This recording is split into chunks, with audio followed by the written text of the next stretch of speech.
Bapak Ibu sekalian, dinasti ini pernah kita atur dulu ya di Undang-Undang Nomor 8 Tahun 2015. Oleh karena itulah dibuat aturannya, dicantumkan di Undang-Undang Nomor 8 2015 itu yang menyebut dinasti politik itu haram hukumnya. Apa yang disebut dinasti politik saat itu? Satu tingkat ke atas, satu tingkat ke samping kiri dan kanan, satu tingkat ke bawah. Artinya ayah, anak, ibu, saudara dan saudari, plus juga dengan istri semenda. Itu yang disebut dengan kategori dinasti politik setidaknya oleh Undang-Undang Nomor 8 2015 yang lalu. Tapi ini nggak cukup. Ada dua syarat yang lain. Dua syarat yang lain itu adalah bahwa salah satu dari cabang keluarga ini sedang menjabat di jabatan yang bersifat elected official. Apakah ia bupati, apakah ia wali kota, gubernur, atau anggota DPRD, itu semua disebut dengan elected official kan.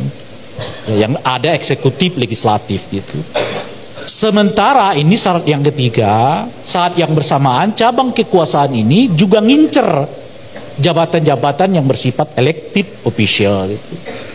Nah oleh karena itu Pak Jokowi dan yang dipraktekkannya sekarang ini per definisi ini adalah contoh paling sempurna yang disebut dengan dinasti politik itu.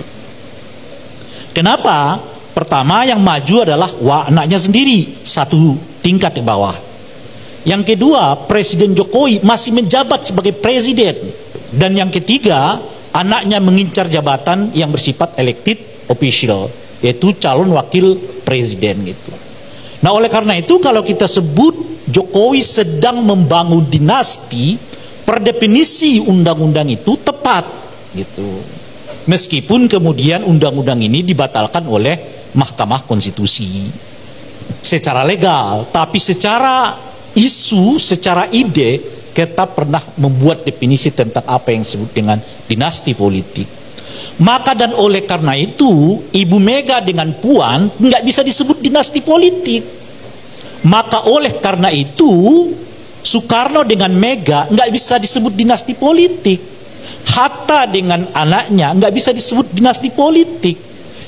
Pak Habibie kalau sekiranya keluarganya mau masuk politik sekarang nggak bisa disebut dinasti politik. Karena nggak masuk dalam tiga kategori yang disebut dengan dinasti politik itu. Bahwa mereka keluarga politik, iya. Tapi keluarga politik, baik secara legal maupun secara moral, tidak bermasalah di Republik ini. Jadi kalau anak saya terlibat politik setelah 5 tahun, nggak bisa dituduh saya dinasti. Tapi bahwa saya membuat keluarga politik, iya itu sama seperti keluarga olahraga, keluarga TNI, keluarga polisi. Nggak bisa dihadang orang untuk membentuk bentuk keluarganya sendiri. Kenapa ya dilarang ke politik? Karena politik itu jabatan publik. Makanya kalau ketua partai dengan ketua partai bukan dinasti politik. Nggak ada hubungannya itu dengan jabatan publik. Legal dalam pengertian legalistik. Kan nggak ada hukum yang melarang di kita itu. Lalu yang melarangnya apa? Yang melarangnya itu adalah cita-cita kebangsaan, kepentingan publik, dan oleh karena itu kategorinya moral, bukan bukan legal formal. Gitu.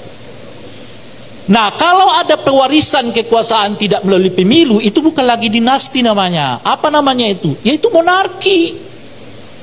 Kekuasaan diwariskan tidak melalui pemilu, tapi kalau kekuasaan diwariskan melalui pemilu, itu namanya dinasti. Nggak ada itu untungnya bagi bangsa ini, dinasti politik itu.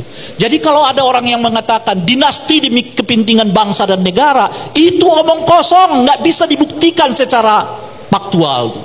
Yang sudah jelas-jelas dinasti itu demi kepentingan keluarganya sendiri, nggak ada yang lain.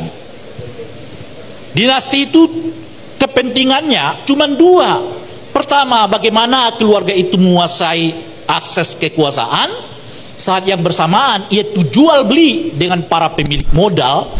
Jadi kekuasaan yang di tangan keluarga diperjualbelikan dengan pemilik modal. Itulah yang kita sebut sebagai oligarki.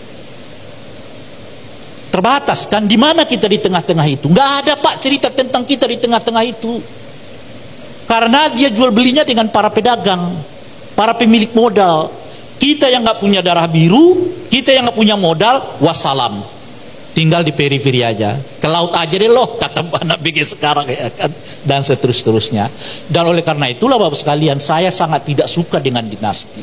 Ini karena Gibran milihnya Pak Prabowo, coba kalau milihnya Ganjar, nggak ada cerita kalau dia dengan Ganjar sekalipun, saya lawan.